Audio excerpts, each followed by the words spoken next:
Welcome back to the Sports Business Take Podcast, your home for sports industry news with a little personality. I'm Paul Hine. He is Zach Creekmore. How you doing today, Zach? Doing good, Paul. How are you, brother? I'm great, man. I've been working all week to try to build us a website. It's coming along a little bit. I'm just teasing you guys a little bit, the listeners a little bit. We'll probably have it up in like 2 weeks ish. I'm working on. I have like our homepage done ish. Like right now, it's like about us. It has both of our profiles. I think I showed it to you. But I also want Yes. to do like an episodes page, and then I want to do like a socials page, and then I want to have like a contact us page, so like guests can email us and be like, I want to come on the podcast. How do I get set up with it? And we do it that way, Mm. or be able to reach out like through the website to guests. So that's kind of what I've been working on, at least in here, outside of school and you know baseball and all that. Yeah, it's been a busy week. I've had like 4 exams this week. I'm sure it has for you too, with being in the middle of soccer season. Oh, absolutely. Always is. Keep myself Yeah, busy right. running around with my head cut off a little bit, but it's always a fun Yeah, time. right. Exactly. All right. So the first thing we're going to talk about today is Mr. Beast, the YouTuber and influencer, for those who don't know, who is believed to have the most subscriptions of any individual on YouTube, TikTok, X, Twitter, whatever you want to call it, and Instagram. Over 350 million combined followers. Over 350 million combined followers. That's like a 16th of the planet, if you think about it like that. And therefore, he brings a lot of eyeballs, right? So he signed an official or a deal to become the official jersey patch label of the Charlotte Hornets, as well as those of their G League team, the Greensboro Swarm, and the NBA 2K League Hornets on the NBA 2K video game. So, as well as media backdrops for preferences, or for press conferences, sorry. Um, and so this is for his food brand, Feastables. That is his like food brand. That's his marketing. That's how he markets a lot. That's one of his offshoots. So this was a very interesting deal to me because this is now the first influencer to cross into jersey sponsorship in U.S. sports history. And it's a really interesting intersection between pop culture and sports, I thought. What did you think about this? Yeah, absolutely. Definitely really interesting to see somebody who's kind of been a pop culture figure, like you said, someone who's more of a social media influencer, YouTube influencer, who's bringing in a lot of money, is definitely very giving with his finances, um, who is now taking this new avenue and trying to build revenue in these different branches and outlets. So seeing somebody who started in YouTube, started in Instagram, and has really built a following based on that, and now has stuff like Beast Burger, now has Feastable as candy company, and really starting to grow that and see that grow as like an actual way to build businesses and to build something that's larger than just beyond you yourself as a brand, which is something we haven't entirely seen before. So it's Yeah, definitely really he interesting, took his really brand and created inspiring. like 5 different brands, and now it's even extending into sports, which is pretty cool to me. That's what I thought was cool about it. Was like Exactly. you don't see individuals outside of the sports world get involved in the sports world like this a lot. Another interesting. Obviously, I don't want to go into detail, but obviously another interesting pop culture thing that's happening right now is Travis Kelsey and Taylor Swift, and that's a whole separate thing. But when people like that, when celebrities get into sports and then take it not just to a level of being involved with the team, but being part of a sponsorship in the team, then it creates a whole new set of fans, right? It's a whole new fan base that they're going to bring in. People that watch Mr. Beast on YouTube or, TikTok or Instagram or whatever, however they follow him, but don't watch the Charlotte Hornets might be like, he supports them. Maybe I should check it out because I guarantee you now that he is the official jersey patch sponsor. He'll be posting content with them. I would not be surprised at all, and vice versa possibly. We could see some really interesting collabs there. It creates a lot of opportunities, especially for their social media team, for the Hornets social media team, to create some really interesting, not only like behind the scenes content, but also some interesting crossover with how he does his platforms. Absolutely agreed. Definitely crossover is going to be a big thing. Advertising, different social media, new fan streams, new viewers, solely based on this name that has billions of people following it, all of a sudden attached to this brand, the Charlotte Hornets, who have billions of millions to billions of people following it. So there's now this huge following and this mash of cultures, which is always really cool to see. Just like we've seen with the Taylor Swift fans and the Kansas City Chiefs and Travis Kelce in this past week, right? We're now going to see it with Charlotte Hornets and Mr. Beast and seeing how that mashes and melds. Really interested to see, is it going to benefit Mr. Beast more in terms of his revenue on his Feastables product, or is it going to benefit the Hornets more in their revenue as Mr. Beast fans are going and buying the jersey because it has the Mr. Beast logo on it, right? Are they going to Right. be making more money that way because of that? It'll be a really interesting thing and interesting adaptation to see, and maybe inspiring more of these YouTubers who have massive revenues, like PewDiePie, for example, not as big as he used to be, but who have 50 million, 100 million followers, and coming in and they're actually sponsoring sports teams, which would be really That's interesting to see, of Yeah, course. that's where my head went to it too. Was I wonder if this is going to be a trend-setting deal? Will more influencers kind of follow in his footsteps and decide, oh, we want to maybe not even just like a piece of sponsorship, maybe we want a piece of the team. You know what I mean? Maybe influencers say, maybe they say, I see this product. Let's use the Charlotte Hornets for an example, but maybe this product is working for me, right? Let's say he has success with this sponsorship deal, and he's like, Right. okay, I see that their brand is good, the product on the court is good, so let's up it, to the next level. Let's take it to the next level. Let's go own a piece of the team. I wonder if we kind of see that kind of crossover where some of these YouTubers start saying, this could be a really new avenue for me to make money in a way that I haven't before, and also a really new, interesting way to put out content.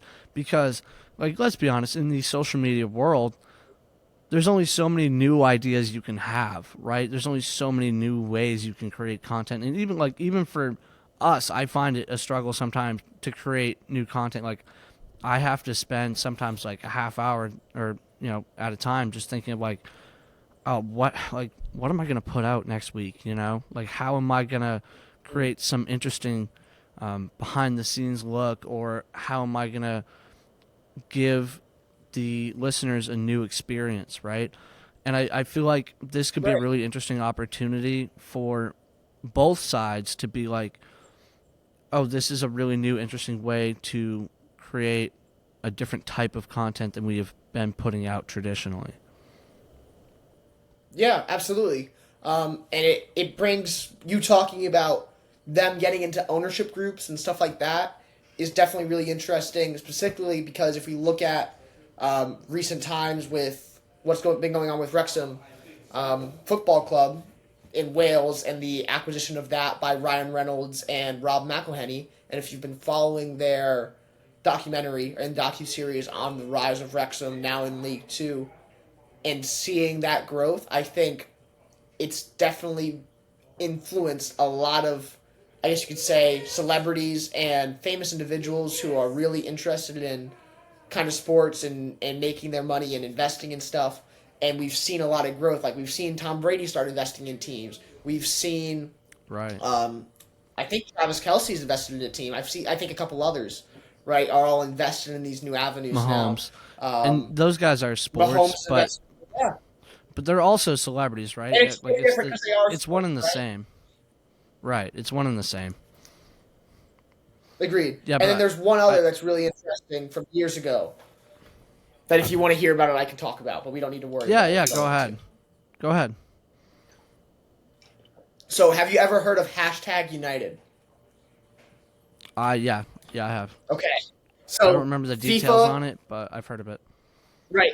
A bunch of FIFA YouTubers get together. They're part of their own online tech team, and well, not online tech, but they have a professional FIFA team. In addition to having a semi-professional, actually sporting team, so they're in the lower leagues of professional football, right? But right, they're lower leagues there, but there's a team that's made by YouTubers for YouTubers. It's sponsored by them. It's hashtag United. They're a whole big brand. And it's something that was done 10, 20 years ago, right? So really interested to see if stuff starts to go in that avenue, which I don't think it will, because I think what they did was entirely different and unique from what we might see influencers and Right. YouTubers kind of do after this Right. Mr. Beast expansion They and also have a little sponsorship. more So, right. They have a little more involvement in Europe too. I was looking into like, is this really correct. the first deal that's kind of like this? And there are more deals like this in Europe than there are here. Like this is the first jersey deal here.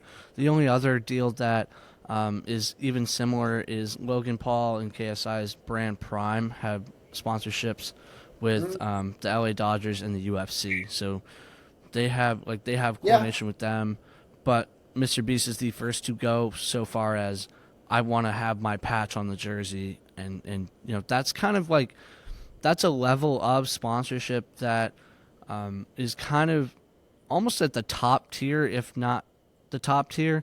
It's one of the top tiers of sponsorship because it's so exposed, right? You see it on Yeah. all of the content that is going to be out there, all of the product that is going to be broadcasted of the on-field product. If that makes sense. Yes, absolutely. And I totally agree. It's definitely not only in Europe are those shirt patches and shirt deals and all of that branding a lot more frequent. In addition to, there's a lot more teams that get that type of sponsorship. Right. There's also just more interest in that and more history with it. In the U.S., I think this is like one of the first 2 or 3 seasons of the NBA is doing those patches, right? Or Right. NBA Yeah. teams are doing those patches, from at least from my knowledge. In addition, I Right. don't think a lot of NFL teams have branded sponsorships on their jerseys, right? Not something I see frequently. And even I feel MLS like it's a teams, it's a relatively little new concept here in the U.S., at least within the last like decade to decade and a half. yeah, Yeah. exactly. It's a new concept, something that's newly being adapted, and seeing social media influencers kind of take advantage of that. This is the first Right. time we're really doing it, which is really awesome. Right. Yeah. Yeah. I just wonder how much this is going to affect how influence if this is going to draw more influencers into the sports world. I think that it will, and I also think that Mm, there could be some really cool crossovers between YouTubers, TikTok influencers, and sports teams. Right? I mean, you already see some TikTok influencers are in the sports world, like for example, Livy Dunn, but you know yep. they don't particularly get involved with pro teams a lot, and this is kind of the first example of that. And I think it could be a really cool intersection, like I was talking about earlier with some of the content stuff. So, if you don't have anything else on this, I'd like to have us go to our next topic, if that's okay. Yes, sir. Let's move. All right, you want to introduce it? Yeah, absolutely. I'm on it. So, second topic of the day, we're talking about Utah, who this past week gave each scholarship player on their football team a 2024 Ram 1500 Bighorn truck as part of an NIL deal they have with the Crimson Collective. So, lease and insurance costs are going to be fully funded by donors of the Crimson Collective, although the athletes will need to go to each cover the taxes on their lease. This Right. lease is going to last for the entirety of their academic and playing time at the school as long as they are on scholarship. Or until they In transfer? addition, Correct. So as long as they're Right. at the school on scholarship, if they're going Right. anywhere else, the truck does not go with them. It is, if Right. you've seen pictures of it, it's exclusively Utah branded, and it's really loud and proud about it, Yeah, which we love. And I think the it's awesome. design's pretty cool. I'm not gonna lie, the design's pretty cool. When I saw it, I was like, "That's awesome." That's and we're gonna get into this later, but that's a huge incentive for a player that's on the bubble about going in the transfer portal to not go. You know what I mean? But Yeah. I just wanted to quickly clarify for those who don't know what the Crimson Collective is. Basically, that would be the group of people that helps Utah get their NIL deals, right? That's the group of donors, or it can be alumni. It's kind of like a booster group, but it's not Yep. all boosters. But it's basically a group of donors that helps the school get their NIL deals. So that is what they are. They're also responsible for helping them promote that collective as part of the deal. So I believe the requirement for that is they have to promote the collective by basically being involved in the content that the collective puts out, right? By being involved in like Correct. behind the scenes social media content on Utah's page and that kind of stuff, and like just to get more eyeballs to the school and to the collective. That's how it's basically they have to market them and they get the truck. It's kind of like a Exactly. it's not exactly a quid pro quo because they probably would be in a lot of the content regardless, but there is just like a small requirement to it. Yes. So a But small I requirement of them giving their name, image, likeness, and endorsement of the Crimson Collective, which is sponsoring right, them.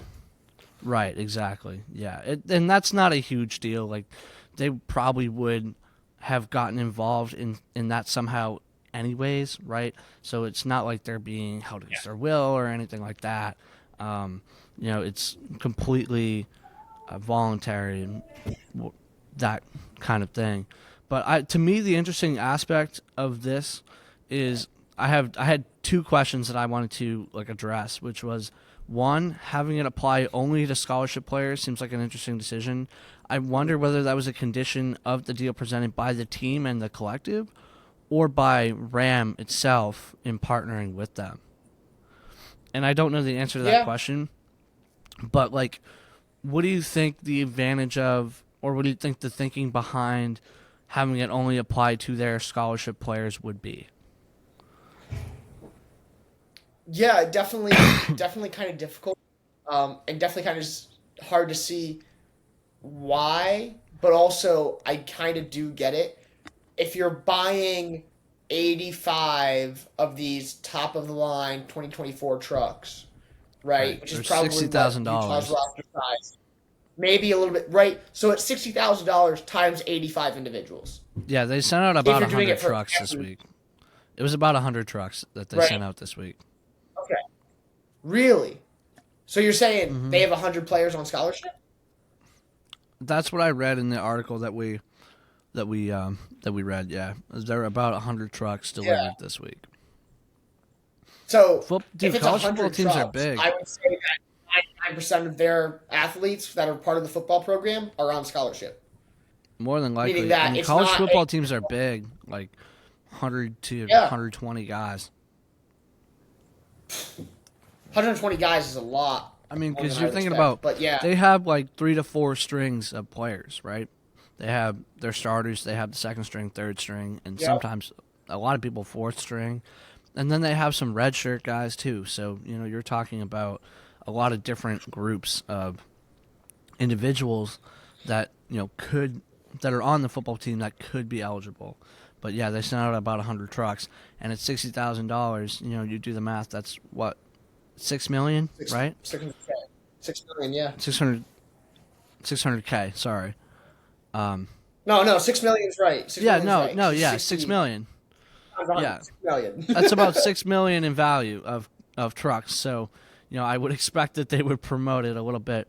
But I think the reasoning to me having it be only the scholarship players is because that there's so many guys on the team, and because the walk-ons in particular and the red shirts aren't guaranteed to make the team, so they can't guarantee them Yeah, a truck because especially for the redshirt guys, right? Like when you do a redshirt year, you're not using a year of eligibility. So if you do a redshirt year, Right. part of the condition of having the truck is it needs to be during your eligibility. So redshirt guys Right. automatically can't have it, and walk-ons, if they're not on scholarship, I mean, the value of them to the program, I guess I don't know if it was a program decision or not, but maybe the thinking is like, who knows if they're going to be here if they don't make the team, right? They could transfer very easily. Yeah. So, you know, we're going to incentivize them to get on scholarship by having this truck deal, and Correct. hopefully they'll stay here. And I think that's the other interesting piece of it to me is how do deals like this affect the transfer portal, right? This is going to incentivize guys to want to stay at Utah, right? You get a free truck while you're there. Of course you're going to want to stay, right? You know, like Yeah. you don't have to pay for your car loans anymore, right? And a lot of kids have that. So, you know, this is a really good example of how NIL can be used to a positive effect in getting athletes what they need, right? I mean, everybody's going to need transportation, and basically getting a free truck is not only cool, but it's very good of the school to pursue deals like that. And but I just Right. wonder how many guys are going to be incentivized to stay. Do you think like a much larger percentage will be incentivized to stay and not go into the transfer portal, because that has been a big thing over the last few years? I definitely think it definitely helps. Like you're incentivizing their participation in your program, whether they're on scholarship or not. And if they lose their scholarship, I would say it's probably more likely that they were to go than if they didn't before. Right. But I definitely think those on scholarship players have a higher incentive because you are actively giving them more than another school would be willing to offer them in terms of Right. like support systems and things like you're actively giving them a truck. Another school, whether they're going to get more playing time there or not, is less likely to actively give them a truck. Right, exactly. Yeah. I think it's a huge incentive for people to stay, and I wonder if, you know, other schools will kind of take an example of this and say, "Oh, what Utah did was really good in getting their players to, you know, commit to the school, right? So maybe we'll do the same for Right. our players, and then maybe the whole transfer portal numbers drop down from, you know, the extreme levels that they've been at the last few years." And part of that had to do with COVID, Definitely a but possibility. right, yeah, I Yeah. think like this could be a trend-setting type of deal, where you start to see a lot of schools get into deals with car companies, because it makes a ton of Yeah. sense. It's one of the biggest needs of a college student, never mind a college athlete, right? So it Mm. totally makes sense for them to pursue those type of deals. I also just thought it was kind of a cool concept, right? Just your whole team gets a truck, Definitely. a customized truck. Like, the customized paint job is Yeah. really cool. It's pretty cool, and you could market that too as a school, right? Like you can do your own custom design and Well, then yeah, it's really marketing. use that as part of your marketing campaigns, like free advertising. Yeah. So yeah, I thought that Well, was pretty anywhere cool. your student goes, they know. Right, Like exactly. anywhere that athlete, they know they're coming from Utah. Yeah, I didn't even think of it until you just mentioned that. That makes total sense. It's literally free advertising wherever they go. Yeah, So on it's awesome. multiple levels, that this is a smart decision. Yeah, expensive but cool and really smart. Yeah, exactly. Yeah. All right. Unless you have anything else on that, I think let's move on to our last topic of the day. Transition. Let's move it. All right. So, our last topic of the day is ESPN creates an NHL version of NFL Red Zone called Frozen Frenzy. And so my first thought when I saw this is going to be a huge, huge win for the NHL. Huge win. Because in my opinion, the NHL's product, one of the problems with it is that, and in a lot of sports in general, is that the highlights are kind of few and far between, right? A lot of the game can be, and I'm sure as a soccer fan, a lot of the game can be just passing back and forth between teams, right? And how do you, as a sports franchise, maximize and squeeze out the most excitement and engagement for fans that you can get out of your product when there's, let's say, 3 goals, 2 goals scored, right, in the 2-hour time slot, right? It's like really 10 to 20 minutes of like action-packed game. And not to say that hockey's a slow game. It's not. It's a very fast-moving game, but a lot of it is passing back and forth, right? And that is also just my opinion. That may not be the thinking behind it, but I think the thinking behind it is to squeeze the most excitement and highlight.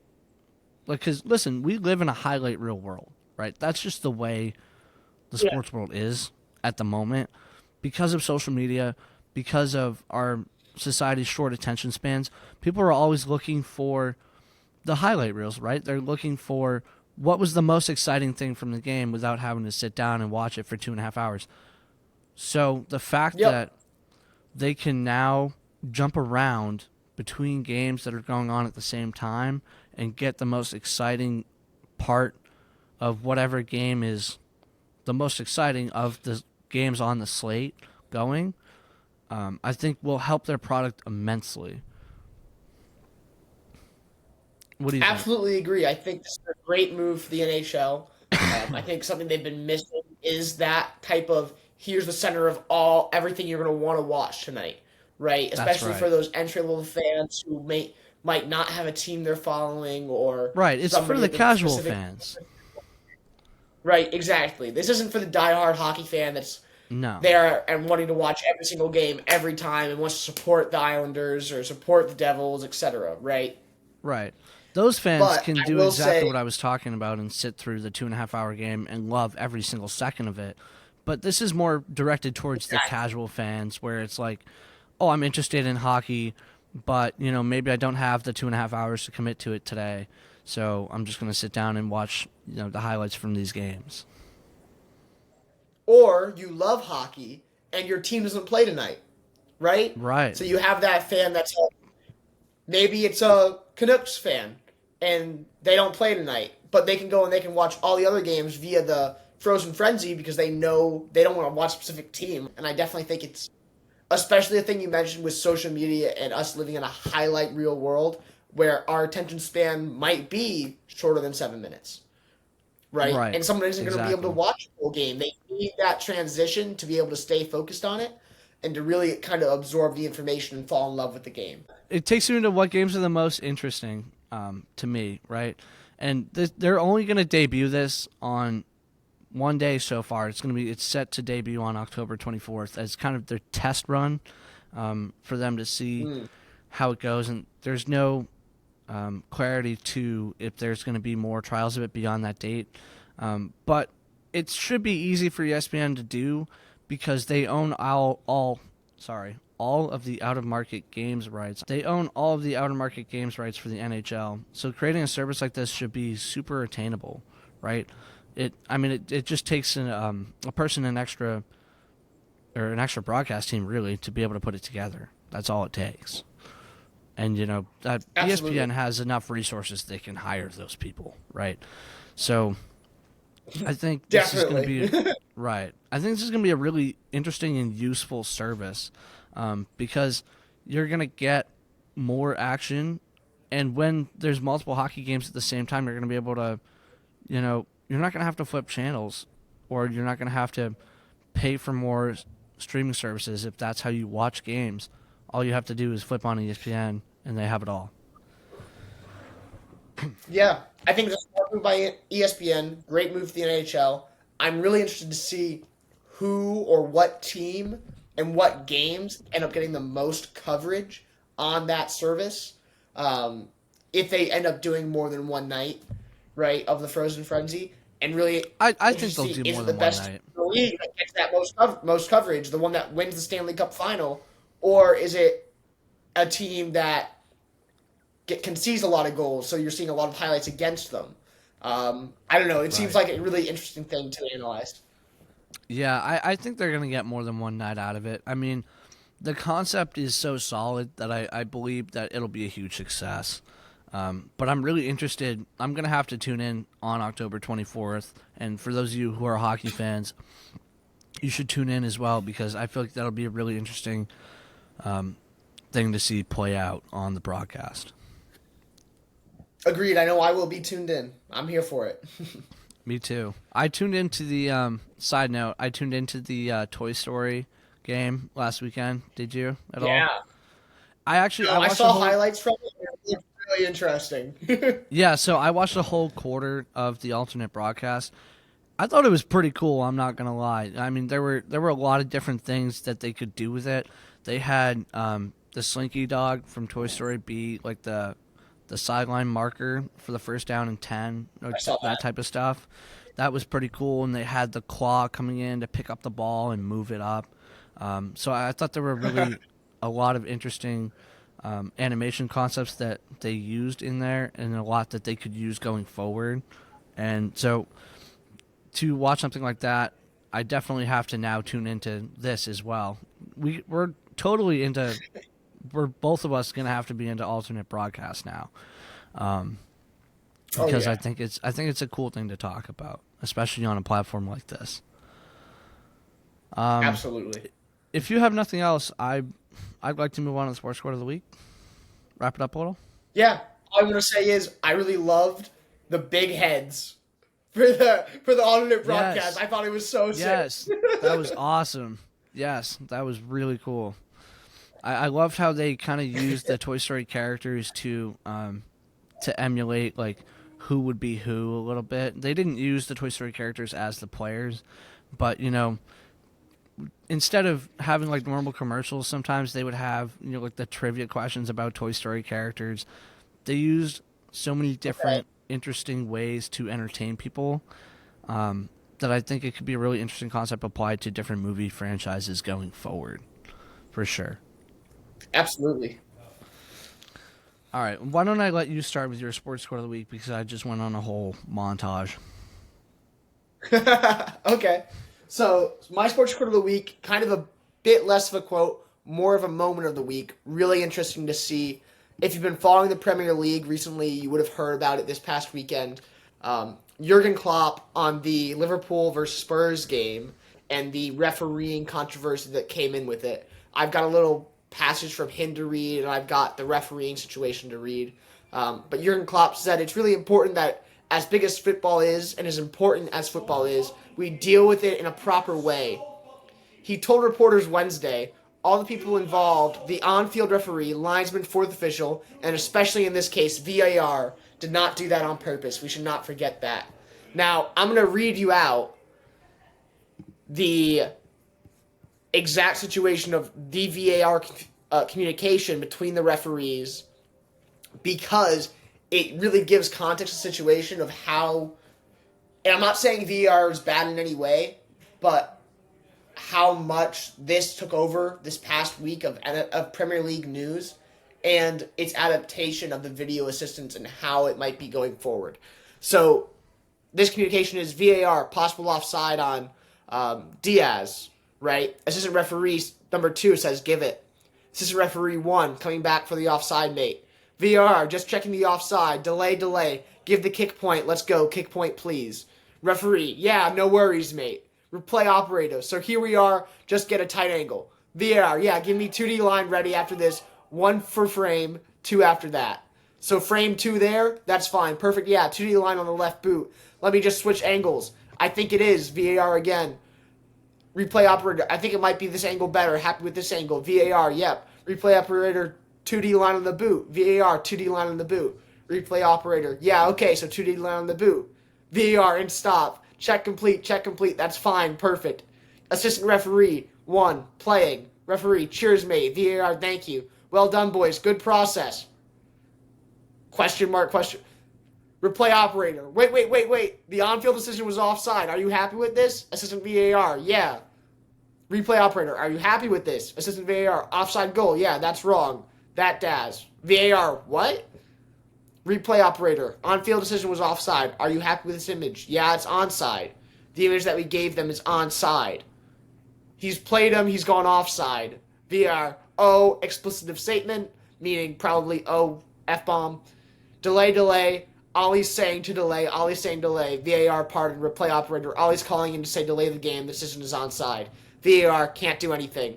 Replay operator. Ollie's saying delay. Ollie's saying delay. VAR. Ollie. Fourth official. Yeah. Replay operator. Delay the game. To delay the game. Stop the game. They've restarted the game. Can't do anything. Can't do anything. Yeah, they've restarted. Yeah, I can't do anything. I can't do anything. Explicit. So Right? basically, they got the call Holy wrong. moly. They couldn't. That was a They got confusing the call process to wrong. follow. Right. Yeah, but you see the amount of communication there, and just that Right. not the process that VAR is supposed to be. That isn't the No. process that refereeing is supposed to be. We should No. be confident in taking the steps. And if we're going to do VAR, which is video assistant refereeing, right, take the time to get the process right. I know Yeah. we want to play the game, we want the game to continue, but if you're not confident in the call, If you're not sure, and you take your don't know time. for a fact Right. that you're right, if it is being checked, allow the check to be processed properly, right? Right. This happened because they didn't go through the process right and weren't able to look at all the angles because they rushed themselves, right? Do you think Human that's error is okay. Human refereeing error is okay. Right. Do you think that's like a training issue? Because I highly doubt that it's like a training issue where they weren't like trained to call it the right way, or do you think they were trusting the VAR too much, or did it just not work the way that they wanted I don't it to, think it's or training were they trying to issue speed up or the game? right. I don't think it's any of those. I think the pure fact is it was just pure human error of Okay. VAR is two guys sitting in a separate desk looking at it from video perspective and watching playbacks, right? Right. So their ability to respond to the situation was errored, right? They didn't get to do their job properly, and that's perfectly okay. It happens. We understand, but a refereeing decision was the deciding factor of this game. Liverpool lost this game Right. It can because mean a of an lot. incorrect refereeing factor. Right, Right, it and can mean that's a lot, two so and a take half. your That's time 2 to do points it. they don't have. That's Right, 2 points yeah. they don't have. So it's an impact, right? And just making sure the process is streamlined and clearly communicating, and that we're willing to take the time to properly process these decisions. Right. Just because Otherwise, we there's have no video. point. Right. Just because we have video and technology and some of these things that have come into refereeing in a lot of the major sports the last few years doesn't mean you shouldn't still take the time to not rush through the call and really get it right. Because that's really the main part of the job, is to do the best you can with what you think you have and not rush it, right? And I feel like from what you described there, they definitely rushed it a little bit. So that's interesting to see kind of how the technology and the human error both kind of molded there. Absolutely. And I just think that I was reading that passage of like communication between the referees earlier, and holy moly, I could not help but smile and just put my hand in my face Yeah, and be it like, was- holy shit. It was too much, My right? gosh. It was too much. You just gotta Yeah. you gotta simplify it a little bit, right? So yeah, that I'm gonna go in a completely different direction with my sports quote of the week. By the way, it's completely different from That's okay. refereeing. It's more on the athlete side. So Bryson Stott said this after his grand slam in the game 2 of the wild card round between the Phillies and the Marlins this week. So he said, "I was running around the bases in kind of a blackout. I don't know. I have to go back and watch it." So I thought that was interesting because I love how in sports there are some moments where it is literally, and especially in that ballpark where it's such a cool environment, it's literally so not only loud, but it's just such a big moment. Sports provide these huge moments where it brings so much emotion out of people that they literally don't remember it sometimes, right? And I thought that was Yeah. I thought that was pretty funny.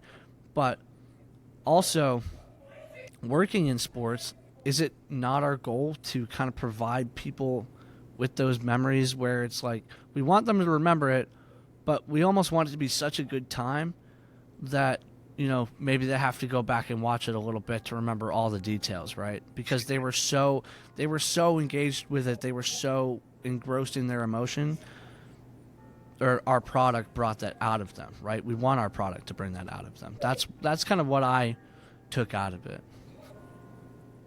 Yeah, we want to provide a product where there's so much living in the moment that they aren't actually thinking about the pop. Like, they aren't sitting back and they're going, oh, what a great experience. But what exactly did I do? What did I love about it? Right? And there's Right. so many different factors of, right, there's this, there's that, there's that. And we remember one thing and then we look back and let's, oh my gosh, that was so cool too. Right? So we're trying to provide this amazing experience where people are truly allowed to live in the moment and be Right. unique in that way. Right? People Right. talk about, and this is going to be a weird example, but like people talk about parties and they go out and they party and they live life and they live in the moment and they go crazy. Then they come back the next morning, they're like, holy moly, what happened last night? Now, Right. whether or not that's caused by the use of outside substances or not, we don't need to talk about. But we are talking about creating an experience where people are allowed to live in the moment and experience and live and love. That's Right? right. And that's really Yeah. what the goal of us as professionals are. Provide that That's party. right. One of my bosses at the Sea Dogs used to say, "We're in the memory making business," right? And I feel like Mm. this quote kind of represents that in a way. And I know it's from the athlete perspective, but it's how can we take that and apply it to the fans, right? To me, that's what I Yeah. took out of it. Um, all right, unless you have anything else, I think we're pretty good. Yeah, agreed. Absolutely. Love that All right. quote, though. Absolutely great. Yeah. All right. Thank you guys for listening once again. Go follow us on our socials at SBT_podcast on Instagram, at SBT.pod23 on TikTok, and SBTpod23 on Twitter, or X, whatever you want to call it. We hopefully, No one knows that. right. Hopefully we will be coming out with our website in the next few weeks. I want to get it done in the next 2 weeks. I also think this is going to be a pretty cool thing, not to brag, but I think this is going to be a cool thing for me to learn and to be able to put on my resume, like, oh, I learned how to design a website, right? So Yeah. I like that's one of the reasons I like this platform, is not only because we can reach people, but also because we can learn new skills that we didn't even necessarily know existed, right? I wouldn't have known how to design a website if I hadn't been doing this, right? So hopefully we'll get that out soon and you guys can check that out. And if you have anybody that wants to come on the show, you'll be able to direct them there, and they can get in touch with us directly that way. So thank you guys for listening, and have a great week.